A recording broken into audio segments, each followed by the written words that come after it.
Hi there, and welcome to Shapers, Makers, Builders, and Breakers. I'm your host today, Benjamin Shaw.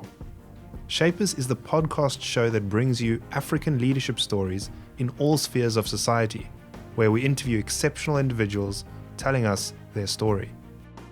This podcast is brought to you by EXEO Capital. EXEO Capital is a leading alternative private equity fund manager that through its 15-year history have focused on investing in African businesses with purpose and impact.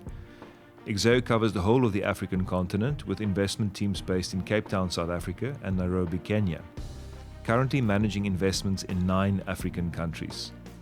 The core investment thesis revolves around partnering with exceptional businesses and their teams that have the ability to impact Africa in the decades to come. EXEO does this through providing growth capital to these businesses, but more than that, leveraging a partnership ethos with the companies they invest in. For more information, please have a look at their website, www.exeocapital.com. That is www.exeocapital.com. We hope that you will enjoy today's conversation as much as we enjoyed recording it. Without any further delay, let's dive into our next episode of Shapers, Makers, Builders, and Breakers. Since the start of the Shapers podcast, the approach to interviews has remained the same. Engage in peer-to-peer conversations by asking the questions that we would most like the answers to. As with all our episodes, this special brings out lessons and insights and offers wisdom and inspiration for us all. Herman Marais is the managing partner of EXEO Capital, which many of you will know as the primary sponsor of the Shapers podcast. Herman co-founded EXEO Capital and is a former partner of Deloitte with more than 25 years of professional experience and expertise in management and investment services, as well as in corporate restructuring and performance improvement. Herman's career includes several engagements in the agri-sector, private education, and it includes work with cooperatives and commercial farming operations. He has and continues to hold several directorships and brings entrepreneurial advice to business leaders and founders with a prior career phase in small business financing and development. It's a real pleasure to welcome Herman to the show. With an introduction like that, I'm sure there's lots you can tell us about many things, but I thought we could focus the majority of this pod discussing private equity, what it's taken to build the firm into what is now one of the leading Pan-African investment managers on the continent. Before we do that, let's paint a picture. How did you get here? Where did your professional journey start? Thanks, Ben. Nice to be with you. And yeah, maybe a good place to start is at the beginning. So personally, born and bred Stellenbosch, Western Cape, where I grew up, went to school. And apart from the military experience, also did my university studies. My late father was an actuary by profession and was of the generation of Afrikaners of the 20th century that lived through the period of, let's call it by its name, the empowerment of the Afrikaner business community. So he became part of the life insurance industry and had a senior role at the Sanlam Group. Here in Stellenbosch? At the head office in Bellville, the famous Sanlam head office in the northern suburbs. My late mother was a journalist by profession, but she looked after the family and their home.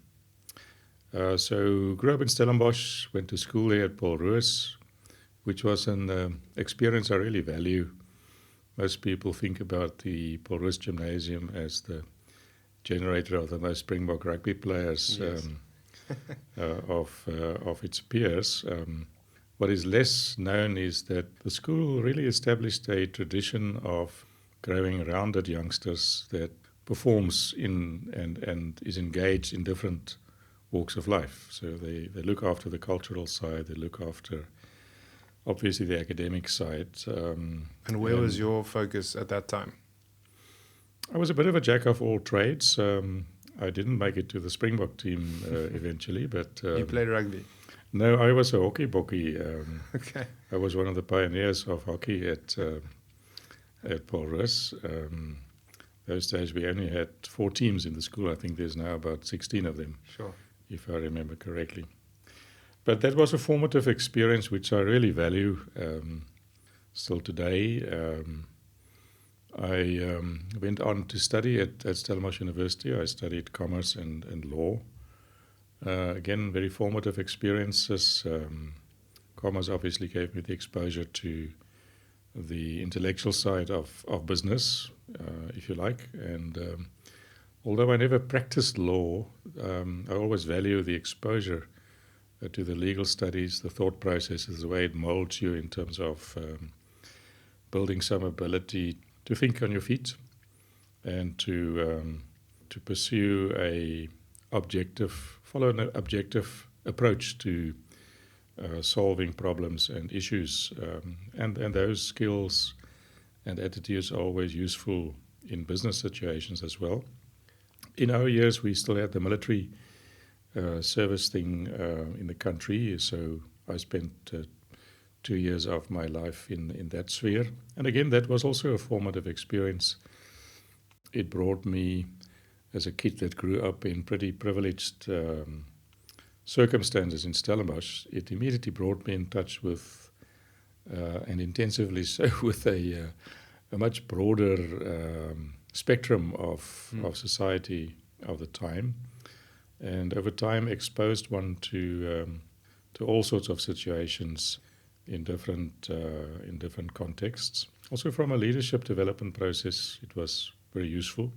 So, Herman, just to pause there. So, quite interesting, you're mapping out the expansion of your own character from, I guess, your character developed around this group of people. You've used the word formative a few times, and then academically or intellectually stimulated, challenged at university, and then leadership and exposure in the army or in serving.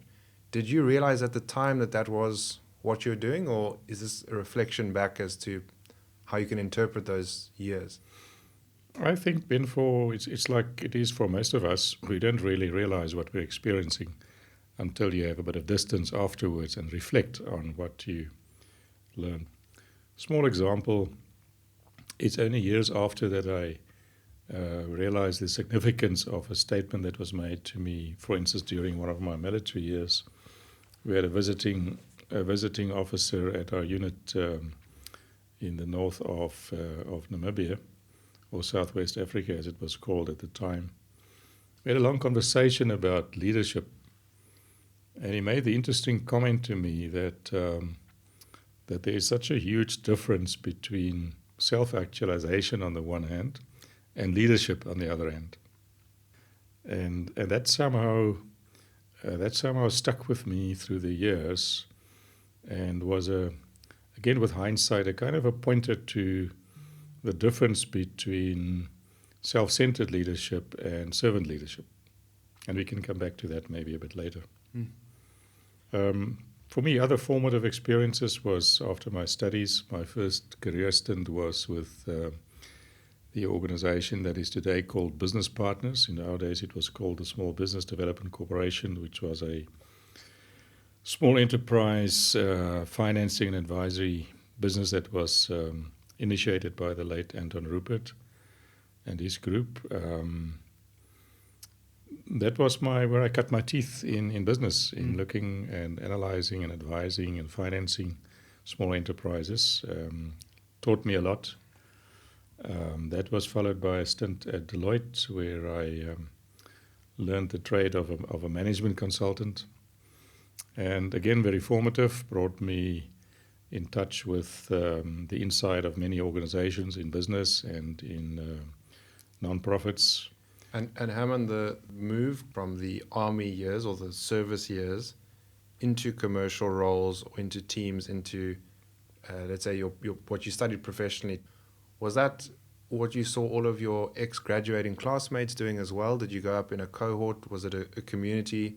I think the initial career step choices, moving from graduation, BCom, LLB, bit of management studies thereafter, from there into small enterprise financing and development was it wasn't that uncommon for legal graduates to not to go into the profession, although the conventional route was to go and do articles. Law, yeah.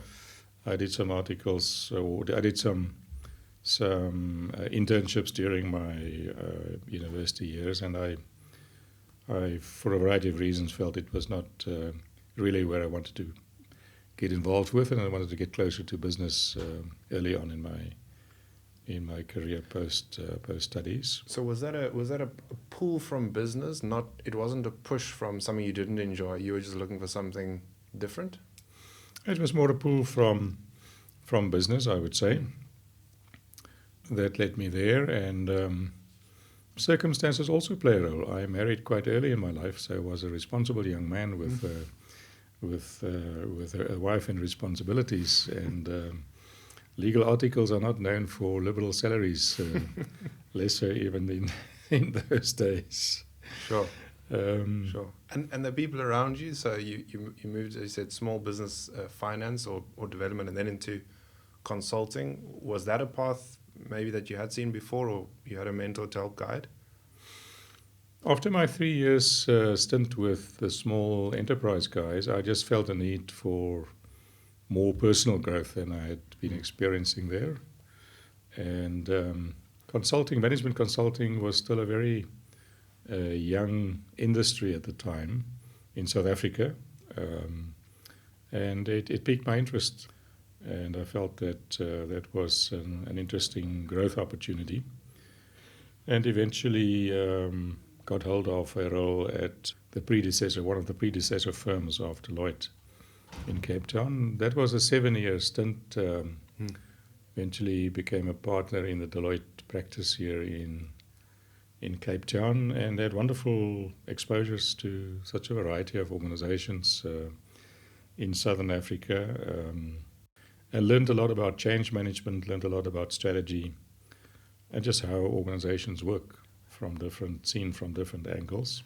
And those are professional developments you've mentioned there, but you said you also wanted to improve in your or gain more personal experience. Was it also a different team environment or a different setup you could learn personal skills? Management consulting tends to attract, apart from myself, quite highly talented people. And so it's a great growth opportunity. You get shaped by a sharp group of people, and very stimulating and very challenging, mostly. And so those circumstances count for growth, for personal growth. So from a personal growth and development and challenging perspective, it really served its purpose very well. At the end of the 7 years, I started to feel the entrepreneurial twitch, and was starting to wonder what it would be like to try and row your own boat. I managed to separate from Deloitte at the time on a friendly basis. I still did some work together with them for a period, but I felt it was time to leave the corporate nest and to row my own boat, so to speak. And was that when you started considering private equity as if not sort of the immediate next step? Was that a destination in mind, or were you still unsure of where you wanted to head? No, at that stage I didn't even know that private equity existed. Okay. When I left Deloitte in the mid-90s, I was just focused on surviving and being successful firstly as a solo corporate advisor and management consultant, and then over time was joined by a few other people. We built a small team, and we happily consulted and helped organizations over another 7-year period. And was that strategy partners? That was strategy partners, working on, as the name says, on strategy engagements. We worked on operational performance improvement initiatives. And it was also a period in the late 90s, very early 2000s, when the higher education sector in South Africa was going through quite a rapid period of change. Through a series of engagements and referrals, we became quite involved in the university sector. So it was a fascinating period of helping mostly public universities, but a few privates as well, but across the range of societal positionings, from Stellenbosch to University of Cape Town, Witwatersrand, Pretoria, the old Rand Afrikaans University. And working with those academic and management communities in those institutions in a period of high change in South Africa was a very interesting exposure to the change processes at work in South Africa as seen from the universities that were themselves working through significant and rapid changes. So that was quite enriching from an experiential perspective. Herman, it seems to me that a lot of the experience that you had was quite hands-on or operational. A management consultant might not be the operating executive, but the clients that you were dealing with were certainly dealing with operational issues. Was that, as you were going, was it something that appealed to you, or was it more of the consulting appeals and we just happened to be in quite messy sectors? Because something like an institution going through the change of the 1990s would have been quite chaotic, I'm sure. Yeah, I think at the time we read the need of the market for consultants to be more than advisors. We read it correctly. So most of our engagements were fairly extensive in tenure. We often worked with the organizations over a period of 2.5 years. And that means that the second or the last 2/3 of those engagements were typically quite implementation oriented, taking the initial strategies into implementation projects and working side by side with the internal leaders. Yeah. Well, that's really interesting. Management consultants, of course, get in some cases a bad rap for the fact that their last day is handing through a pack of recommendations without the implementation. Was that counter-positioning at the time, or were there quite a few firms doing what you saw as being important? It was starting to cotton on at the time. I think we read the signals in the market early enough. And as consultants enjoyed different levels of, or go through cycles of credit and blame. That's just par for the business. Par for the cause. Par for the cause, yeah. Okay, and then you sort of transitioned beyond that into finance, or certainly private equity is seen more as finance than consulting. Could you maybe paint that map for us? What are the differences? How did you get there? Was it a transition? Was it, again, something that was planned? And do you think a lot of those skill sets and relationships have sort of transitioned with you? I really enjoyed the management consulting practice, and we started to accumulate an interesting workload. And then you reach a stage where you have to take a decision from a personal and business perspective, whether with the opportunities at one's disposal, whether you wanted to grow this business and make it something of scale, or whether you could apply some of the skills and perspectives in a different context. At the time, I did start to feel that even though we got quite involved on the implementation side of specific projects, that essentially you were an agent, and a lot of what you do had to do with advice and reports, and then a project or two. And the next year you start all over. And seldom did you really act as a principal in taking the real business decisions. It was, in a sense, a safe space because you never really took risk other than your reputation. But there was no real risk-taking as a principal in the consulting context. So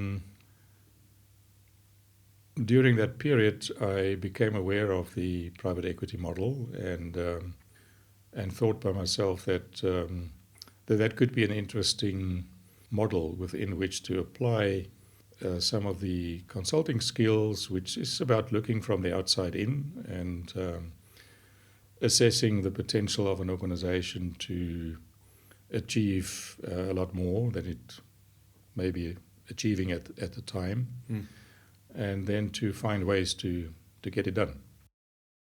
Let's double click on private equity. It's not known to many people, in fact, and it can come across as a bit of a a complex and secretive industry, a bit of a black box. I've read reports saying there are only a few thousand practitioners across the whole continent. Could you maybe explain what private equity is to someone without that financial background or intimate knowledge of the skill set and sort of people who work in it? You know, the essence of what happens in private equity is really about partnership. It is part of financial services, but different from a bank, where the bank takes money deposits and then lend it out to businesses against security. What the private equity crowd does is it puts its own money together with the money from institutional investors. We structure that into a so-called partnership agreement, limited partnership agreement with the investors. And then we take that money to partner with businesses of high potential that we identify, and we partner by taking a shareholding position in the underlying company. We don't lend the money against security. We take shares. You take risk. We take risk. So we become a risk partner to the founders and their management teams, and then we back that team of founders and managers to help the business to achieve its potential. And then together we grow and develop the business and ultimately share the rewards. In essence, that is what it's about. It's a partnership to get the business to achieve its potential, and everybody's aligned along the way.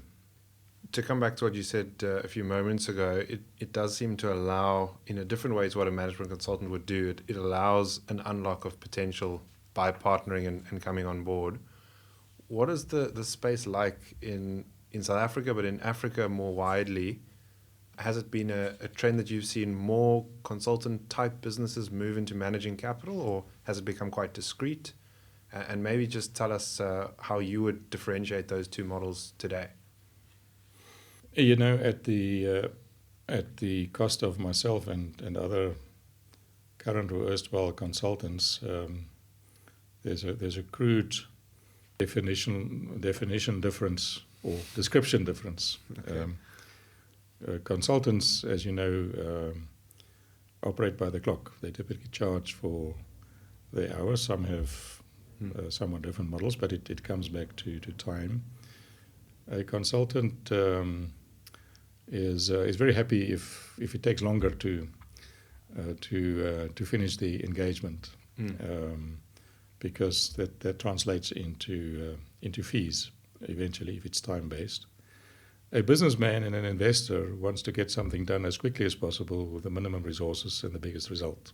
And that is, in a way, is a fundamental difference between the mindset of a dyed-in-the-wool consultant and an investor or a businessman on the other end. I know that's an oversimplification, but there's a lot in there.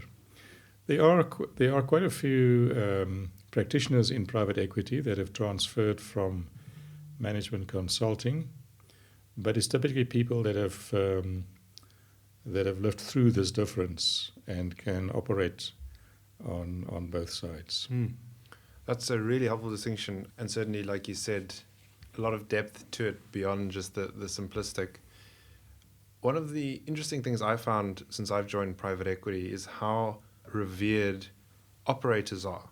So founders or business partners that you've described wanting partnership from a private equity firm really see value in partnering with a private equity firm that has operational experience, that has expertise, that its partners have lived full careers, have had professional lives and input.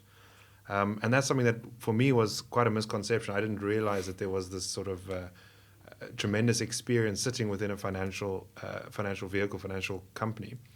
What other misconceptions have you come across? I know another one of mine was that it was all going to be about, when I joined, it was all going to be about structuring and deal making. In reality, it can be far more about driving change in investments and helping a company perform. What do you find in practice to be the reality of your 9 to 5? I think in your question you've already answered quite a few of those questions, so well done. I did my homework. But you are quite right. Look, private equity in the Western world became well known or better known basically from the early 1980s in the US, which was the era of what became known as the era of the leveraged buyouts, KKR, etc. KKR and Nabisco and so forth, which was all about, or mostly about, financial engineering, buying businesses with a sliver of equity and a lot of affordable or cheap acquisition debt, and get a very high return on that sliver of equity and selling the business in 3 to 4 years' time before doing the same in a next round. And that worked for a while. But today, and particularly in our part of the world, it's quite different because credit debt has never been as cheap here as it was in those days in the States.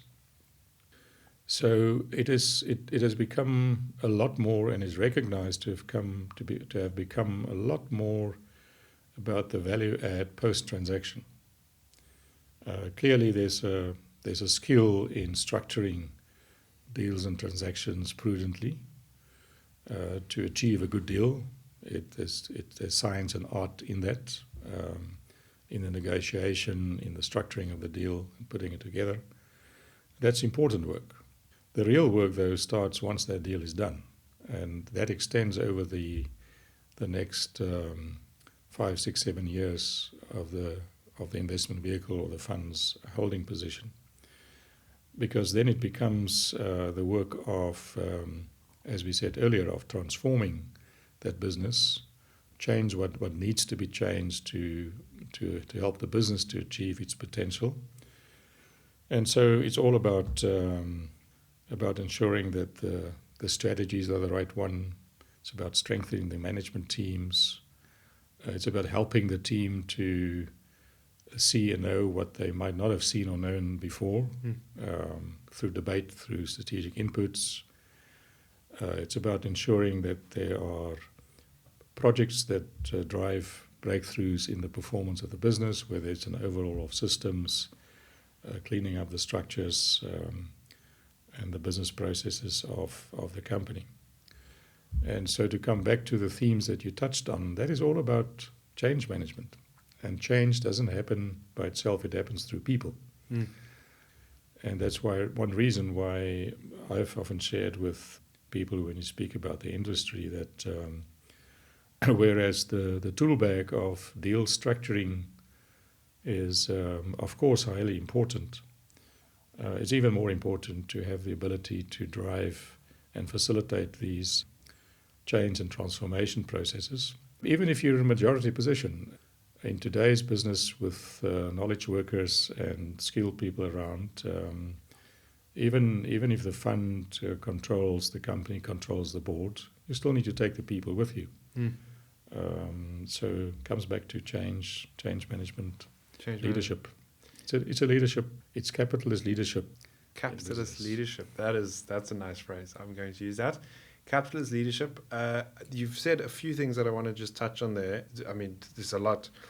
But the first is, you mentioned the US environment when sort of PE became known for what it is or was at that point. I remember the term corporate raider also existed at that time because of the existence of such low interest debt. We've just come out of the ZERP cycle of zero rated bonds in the US, and we've seen a proliferation of investment going not just into medium risk capital, but into very high risk capital. That seems to now have ebbed and flowed to the point that we're at a much higher interest rate environment, and actually has caused quite a lot of significant damage in certain markets. The opposite view of that, or let's say the other side of the coin, is Africa's been quite protected because we didn't have that environment. And you've just highlighted our business model for private equity didn't exist on the back of that type of LBO, but more in the operations and the value add that we have. I'm quite familiar, and I'm sure a lot of our listeners are familiar with the in inverted commas, typical Wall Street PE guy, what sort of people do you look for here, given that we are quite far removed from that model? We have, as you say, a lot of transformation work to do in the sense not just of the business, but also the people running it in governance. And if people are interested in private equity, what are the routes that maybe we would take differently to if we were in the US? Yeah, I think that's an interesting one. I think that over here, given what we said earlier, that private equity practitioners here have to focus on not just the deal structuring, but the success that needs to be achieved in partnership with the founders and the management team to drive those changes and transformations. And so preferably a practitioner in this part of the world should have a good grasp of the operational implications of the transaction and the strategic and operational levers that need to be pulled to achieve those transformations that we spoke about. And that's post-deal. That's post-deal. That's post-deal.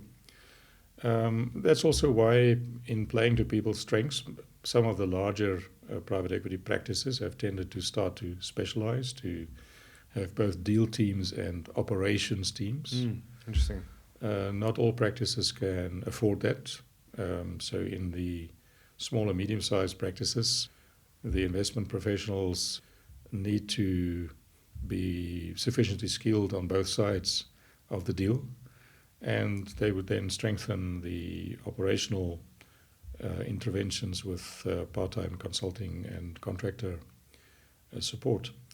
I think what also makes the job even more challenging in emerging markets, particularly in Africa, in our part of the world, is the multicultural context. I think to achieve change and to achieve that with relative organizational stability in combination with renewal also needs high EQ and understanding of cultural differences and how that may be impacted by the change processes. So whether we like it or not, there's a softer side of the barbarians industry as well that needs to be looked after. Oh, that's a reference, I presume, to one of the most famous books written about PE, which, if I remember correctly, is Barbarians at the Gate. Exactly. That was the Nabisco. The Nabisco, sorry, buyout. RGB? Nabisco? KKR. Yeah, well, KKR and Nabisco. You mentioned capitalist leadership. You also said earlier that developing your own story, and maybe let's come back to your own journey for a minute. You know, you sought out leadership opportunities and looked at various models of that. Did you have particular other books, mentors, experiences that shaped your philosophy either as a consultant or as a person before you entered PE? You referred to books. I think it's important, in any sphere of life or business, to keep on reading. I think certainly in our profession, it's important to keep the reading habit going. It just enlarges and shapes the mind. And how do you do that? You're incredibly busy, and I'm sure that there are 100 newsletters that you're part of. How do you selectively choose what not to read and what to spend your time consuming? Ben, I'd be the first to admit I didn't read enough. Okay. But what I do try to get to and try to keep to is to read less of those newsletters. Okay. I try to read in different categories. I don't read many contemporary business books. Maybe I'm ill-informed of many of the latest publications, but I found at a time when I used to read them more that without being derogatory, many of them kind of say the same thing in a different way, which I suppose is not necessarily bad. But there are a couple of classics that I grew up with and that I often return to. So I would return to Peter Drucker, even though he started writing in the 1950s. But I think his perspectives on management and organizations are enduring. Charles Handy as a business philosopher, some of the popular business books of my younger era, Jim Collins and so forth. I think reading history is important because history teaches one such a lot about the future. It's an interesting perspective. Whether it's just world history, or political history, or economic history, I enjoy reading that, and I find it always instructive. And I think it's important to keep on reading some of the classics. If one reads a bit of Tolstoy or a bit of Dickens, it teaches you such a lot about characters and people, and it helps you to recognize patterns in people's characters. And then the other category which I always find valuable and which I enjoy is reading biographies of leaders, and often of business leaders. So I've learned a lot from reading about people in the South African context, like Anton Rupert, Hans Marensky, internationally, the Buffett biographies. And almost without exception, those biographies have taught me the importance of trying to be a person of value rather than just the money side. I've always find it striking how these pillars of success in business also demonstrates that their first objective wasn't to make the most money. It was to create the most value. And that goes a lot wider, doesn't it? Is that how you define leadership? Look, I think one can define leadership in so many different ways. It's, I guess, at the essence, it's about moving people with you towards a common goal. Towards value creation? Yeah, value in the broader sense of the word. I agree. I referred earlier to the concept that I pretty much subscribe to, and that is of servant leadership. I think the leader exists to serve the organization, not the other way around, and that's often misunderstood. And that approaching leadership from either of those two perspectives makes a world of difference in the organization and how people experience the organization, doesn't it? Absolutely. And leadership is also, in my much more limited experience, it's an earned trust. And in order to trust someone to lead, there must be authenticity of value and a cause to get behind, which I guess I would tie back to your explanation of value beyond just financial success. Yeah, I don't think I can say it much better, Ben. So you've said it. You've already said it. Okay. Let's dive back into the world of PE. You've got a very extensive network right across the industry, across the continent.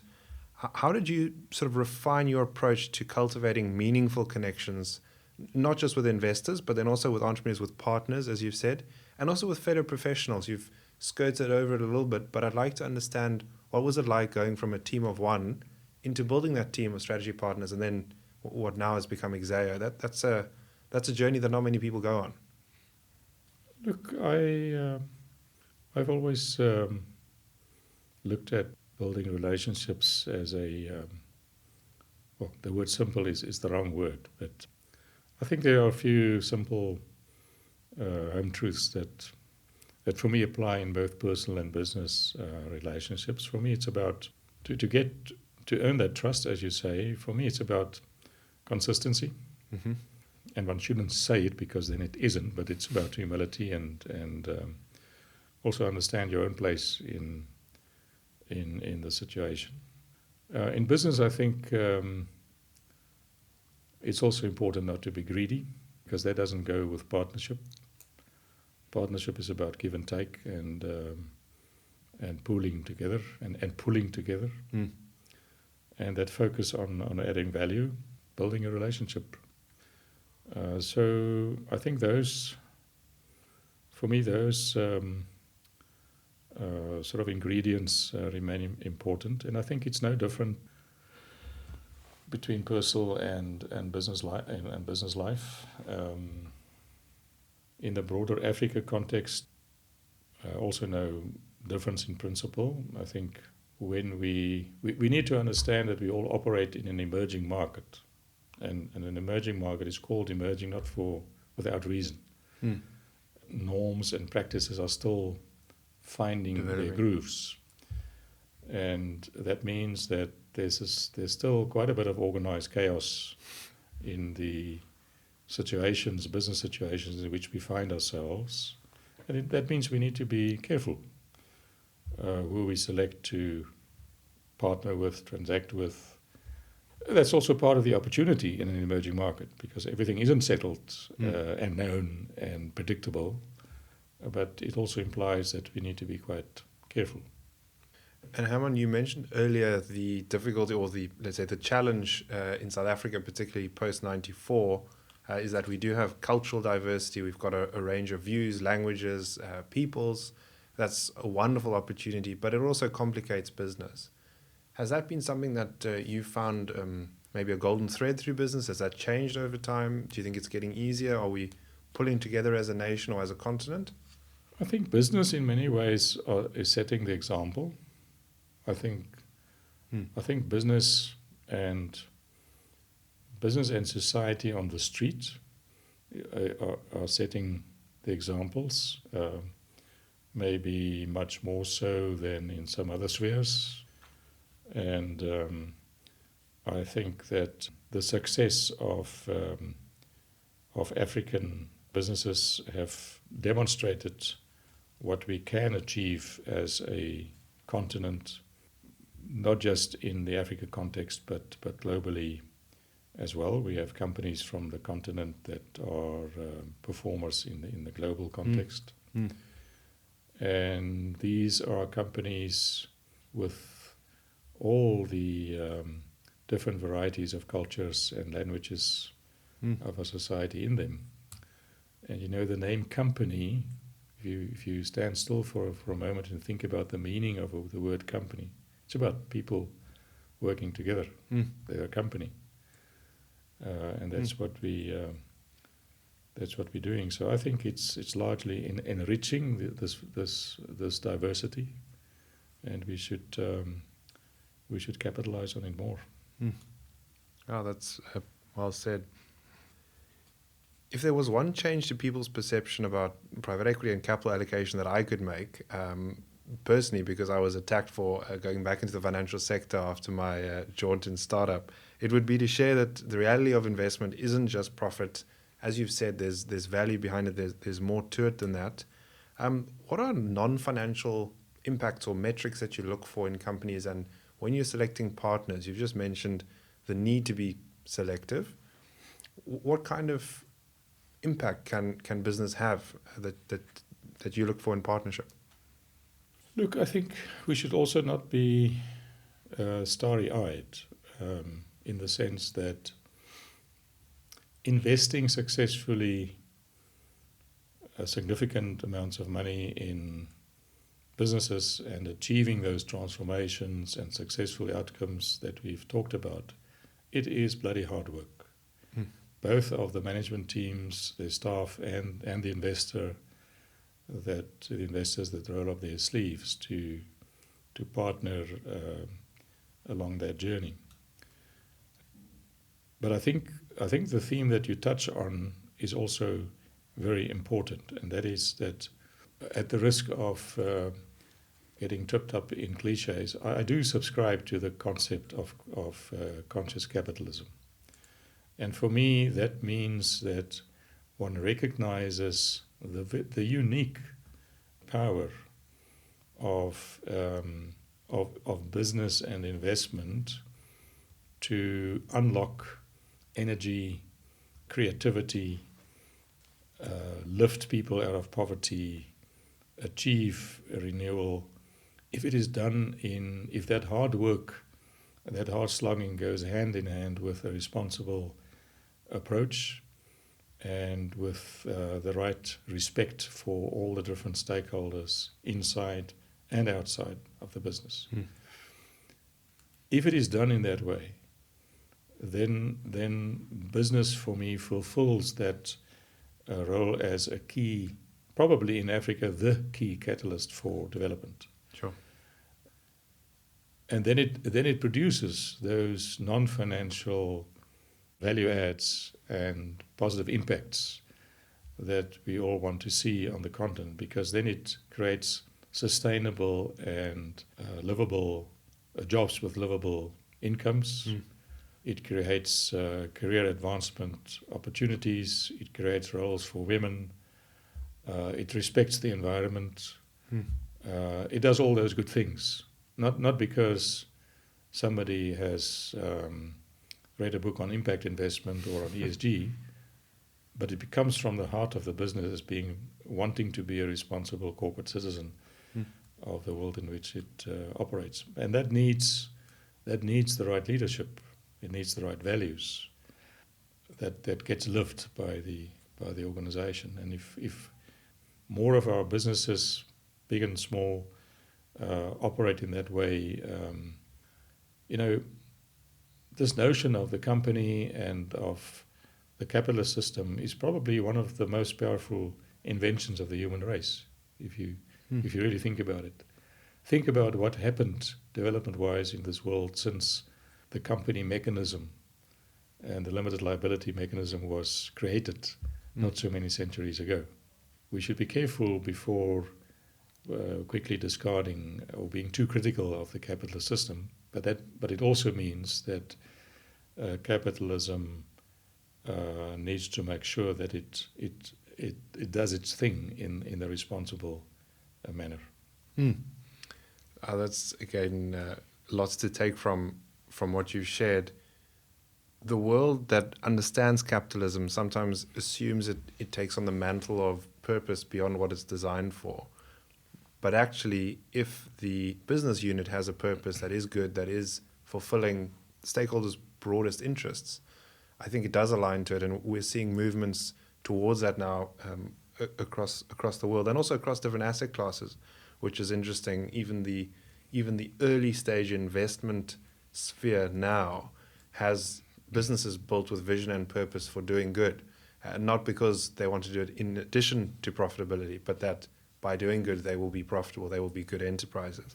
Well, Ben, if I can interrupt you for a moment, if you think about what is the vehicle in Africa that will really carry development on a scale and at a tempo that the continent needs, it's not going to come from government. I think not for a long time. Sure. That we've seen, and we don't need to unpack that at any length.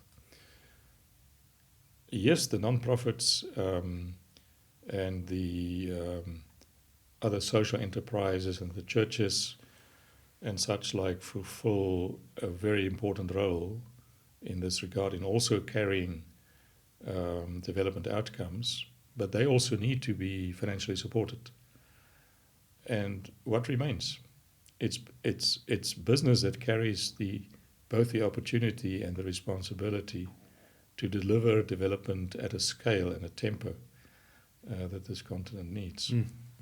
I've heard it said, I don't know if you'd agree with this, I've heard it said that non-profits are responsible for the floor, but business is the one that needs to raise the ceiling for development in Africa. Ben, I wish I could have said that. You can repeat it. Herman, let's talk about, you spoke about conscious capitalism. The credo is actually on the EXEO website. EXEO is now raising its third vintage fund. As far as I'm aware, and relatively speaking, it's had quite low churn. It's a growing pool of assets under management. There's senior leaders that now have been with us for several decades. What principles could you share with us that you've applied to your own leadership or the style of sort of culture that you've built in building this out over the last 10, 15, 20 years?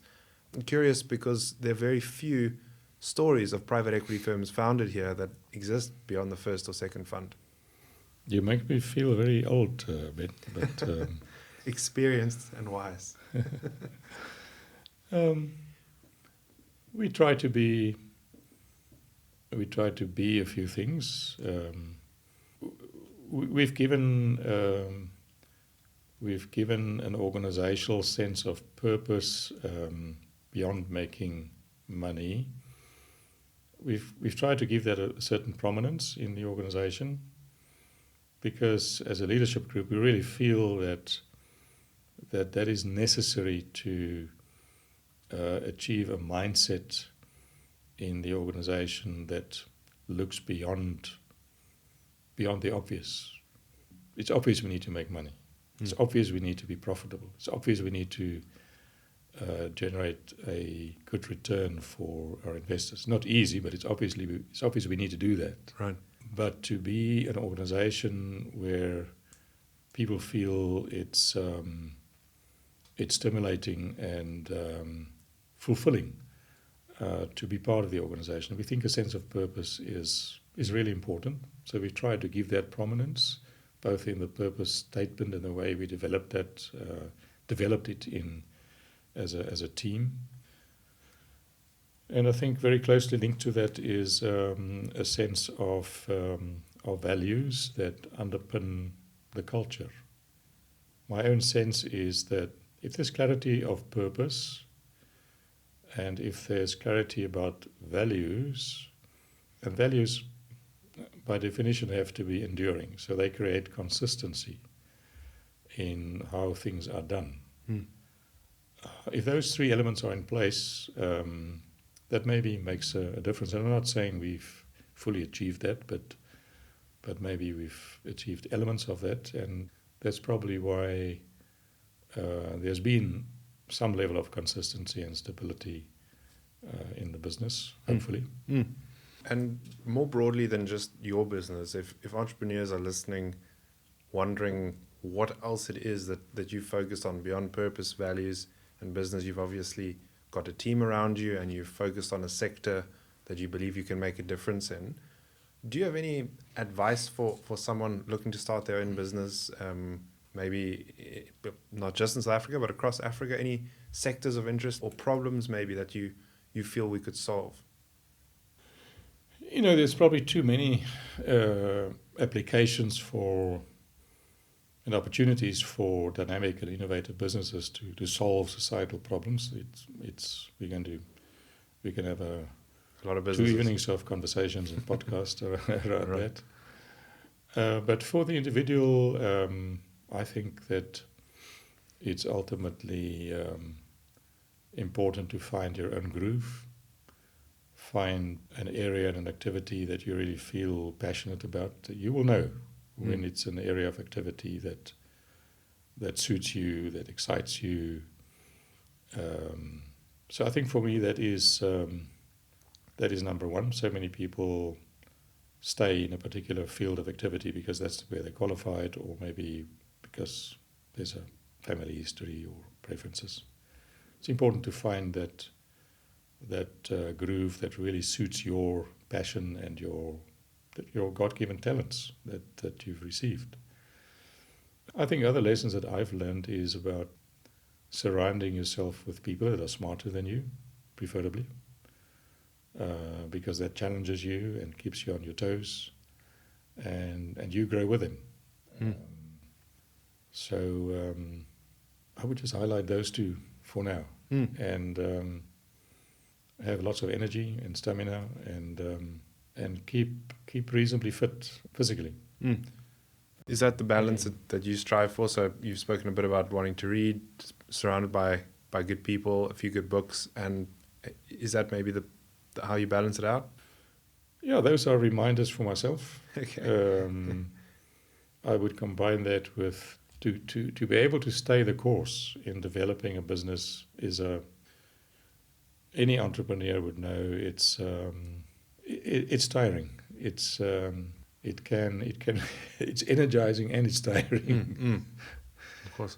So those elements, those tools that you've mentioned, I think are important. I think it's also important to take some time out daily. You have to put yourself in a quiet space and connect at a spiritual level. Otherwise, you will lose yourself over time. stay physically reasonably fit, because that creates energy. It creates, it releases stuff in your body that helps you along. And build some variety in your life. Get into nature. Make time for activities other than the daily business. Oh, that's helpful and practical. And the last time I was in nature, I think I looked at it on a computer screen, so I should probably get back to it. Just to ask on what keeps you up at night. So on the opposite of balance, we have the things that actually stimulate activity and interest and concern and passion.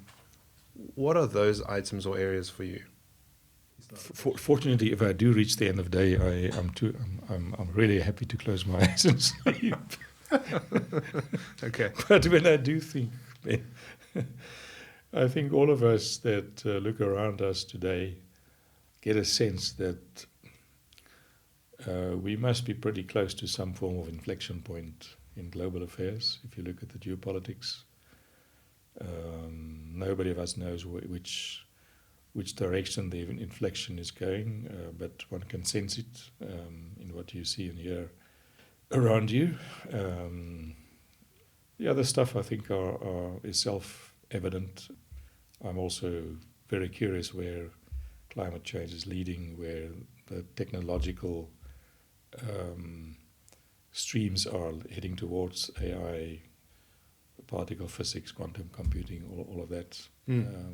I think we're in for some exponential changes that none of us can really foresee at this stage, and both positively and potentially negatively, depending on how the human race engages with these possibilities.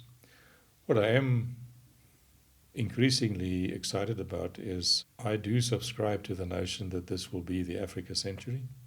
If one looks at the ways in which other developed economies are or have been peaking, and demographics at the end of the day, we've seen through history, demographics rule the day. And where is demographic development really happening? It's Africa. It's Africa, and it's going to be for a long time still. So I think even just that fundamental must remind us that a lot of development and capital and innovations and development is going to happen on this continent.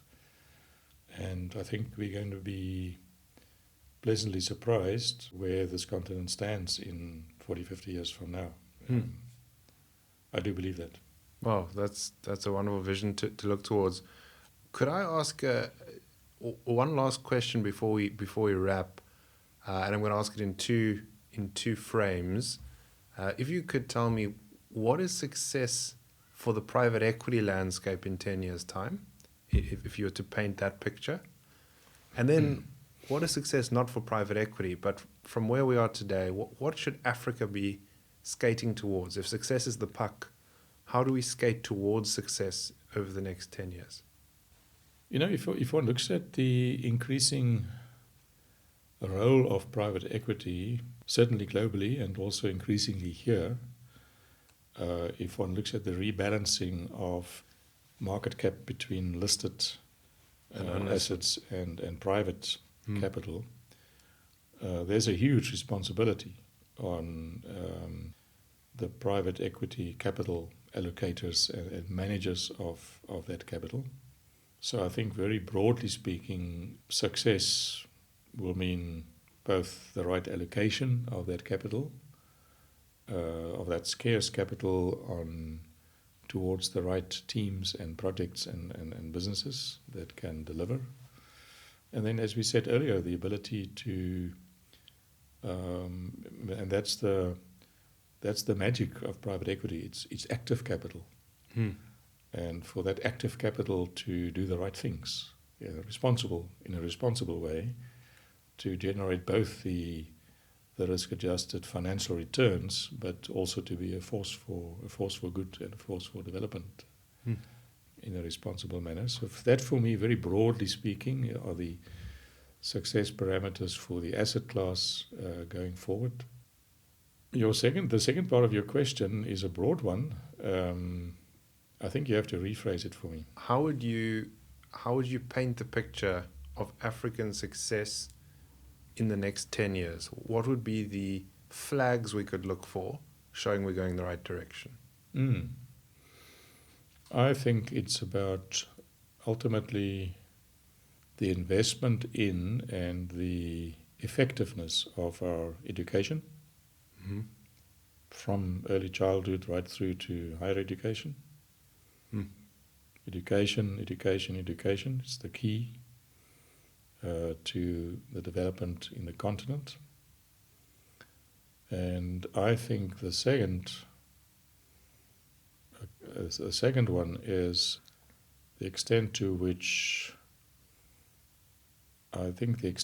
women will step into leadership positions and allowed to step into leadership positions on the continent. Just in terms of where we're coming from as a patriarchal society, largely across the continent, and the huge inhibitors on female talent to find its way in businesses and in government and in other organizational spheres.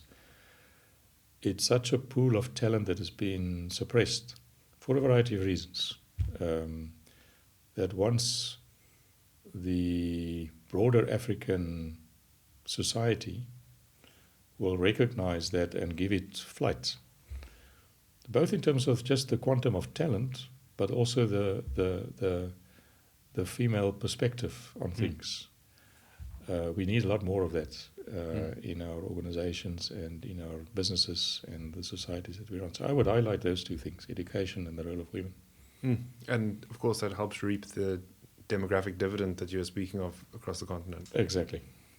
Herman, it's been really great to connect and to get a bit of insight into you and to how the industry works.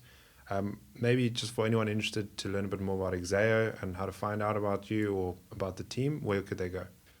Easiest is to go to the website as a starter. It's www.exeocapital.com. That's EXEO Capital.com. And it's been a pleasure, Ben. You've got me all fired up here now. No. Good. We'll do another one tomorrow. Thank you very much, Herman. Thank you.